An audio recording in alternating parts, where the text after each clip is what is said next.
पाकिस्तान की ISI के साथ भी हमारा राब्ता है, पाकिस्तान की पाक फौज के साथ भी हमारा राब्ता है, पाकिस्तान की पुलिस के साथ भी हमारा राब्ता है, रेंजर के साथ भी हमारा राब्ता है, और नहीं तो एक मुलाजिम के साथ हमारा राब्ता जरूर होगा, क्योंकि हम उनको अपने राजदारी, उनको दिल की बात हम बताते हैं कि ये जुल्म, ये ज्यादती, ये नाजायज़ी हमारे साथ हुआ है। ये हमारा इलाका, आज अगर रुझान को आप डाकू बोलते हैं, ऑपरेशन लेके आना चाहते हो, तो ये इलाका अगर ISI से या रेंजर से या पुलिस से या पाक फौज से बाहर है तो फिर हमें गोली मारे, बम मारे, जो कुछ मारना है हमें मंजूर है। ये हमारे कानून के अंदर है, हमारे इदारों के अंदर है, हमारे डिस्ट्रिक्ट के अंदर है। हम दोस्तों आप लोगों के साथ अगर वीडियो शेयर करें, 1 किलोमीटर फासले की हमारे यहाँ थाना इच्छा बंगला है, यहाँ DSP बसते हैं, बड़े अस्तर बसते हैं। अगर यहाँ डाकू होते तो फिर पुलिस वाले ना होते, यहाँ अगर डाकू होते फिर ISI ना होता, यहाँ अगर डाकू होते तो फिर रेंजर ना होता। यहाँ रेंजर भी है और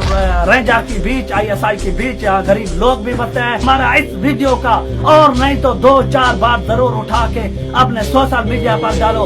वैसे भी हमारे अदालतें बिक गए हैं, वैसे भी हमारे मीडिया बिक गए हैं, वैसे भी लोग अमेरिका के सामने घुटने टेक गया है। हम घुटने टेकने वाले लोग नहीं है, हम भिखारी लोग नहीं है।